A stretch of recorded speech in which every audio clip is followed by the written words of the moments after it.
Bonjour, ici LT Survival. Encore ce soir, une introduction à une série de vidéos.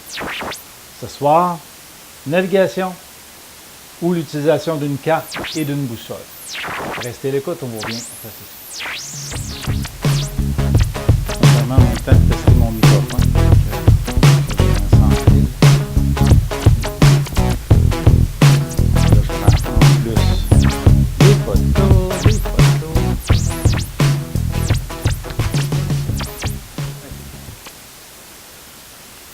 Comme je l'ai dit en introduction, cette série de vidéos-là se veut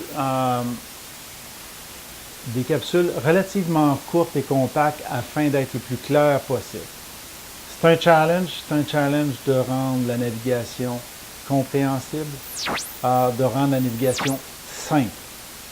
Et quand je dis simple, je ne veux pas dire de passer outre les règles, mais de les simplifier de manière à ce qu'ils soient faciles à utiliser, qu'ils soient faciles à se rappeler. Donc, dans la série de vidéos, bien sûr, on va commencer par connaître nos types de cartes. Okay? Alors, on va toucher un petit peu de l'air, de la terre et de la mer, donc un petit peu des cartes marines, un petit peu des différentes cartes topographiques.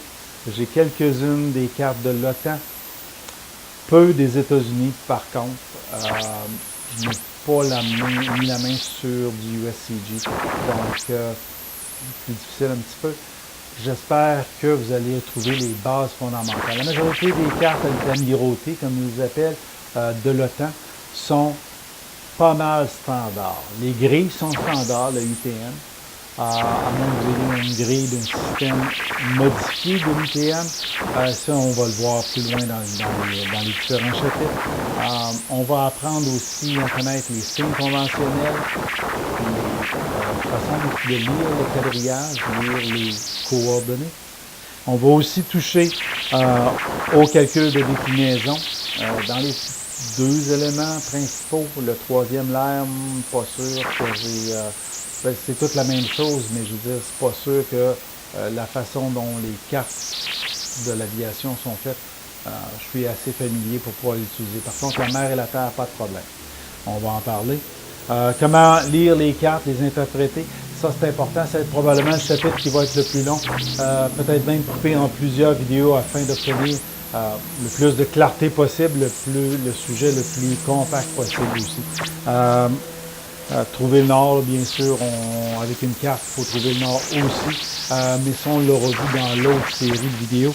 Mais on va en revenir et trouver et le voir légèrement. Comment faire des itinéraires, utiliser les points d'arrêt qui vont nous permettre de réajuster notre itinéraire et d'éliminer les erreurs de distance. Le concept de bearing de sécurité qu'on va avoir touché, qu'on a touché dans les deux premiers chapitres de Trouver le nord. Puis les gens me posaient des questions, qu'est-ce que c'était que le bearing de sécurité? On va en toucher ici parce que c'est un concept qu'on utilise quand on va dans le bois, soit militaire, soit non militaire. Beaucoup dans le militaire parce que des fois il faut utiliser un point de sortie général et puis on n'a pas toujours les outils pour le faire. Donc, on va en toucher. On va toucher aussi aux coordonnées, au système de coordonnées, le 4 et 6 et les chiffres. On va toucher aussi au système ITM. J'espère pouvoir utiliser aussi le système latitude, longitude, peut-être pas sur les cartes maritimes, mais il existe aussi sur les cartes terrestres. Donc, un paquet d'informations qu'on va essayer de vous résumer dans des capsules, au moins une douzaine de capsules faciles. Probablement plus, peut-être qu'on va décortiquer certains des chapitres en partie 1, 2, 3. On verra à ce moment-là. La difficulté va être de simplifier les choses afin que vous puissiez l'utiliser soit en partie dans vos cours, puisque je m'adresse beaucoup aux instructeurs de cadets. Les instructeurs de cadets, les chapitres de l'OCOM M324 s'appliquent ici, mais je vais vous mettre l'OCOM exact sur chacun des vidéos. De cette manière-là, vous allez pouvoir, en allant dans les playlists, trouver ce qui s'applique à votre OCOM, à votre cours, et vous allez pouvoir utiliser. En gardant les capsules le plus court possible, en espérant pouvoir les garder le plus court possible, vous allez pouvoir peut-être piger certaines choses qui vont permettre à vos jeunes de 12 à 19 ans de bien comprendre.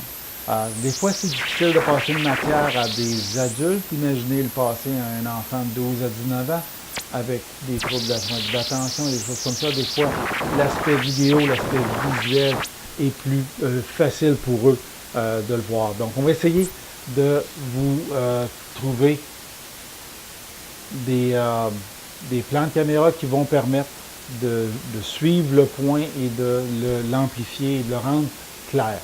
Mon objectif, c'est de rendre ça clair pour tout le monde, c'est de le rendre le plus simple à maîtriser pour tout le monde.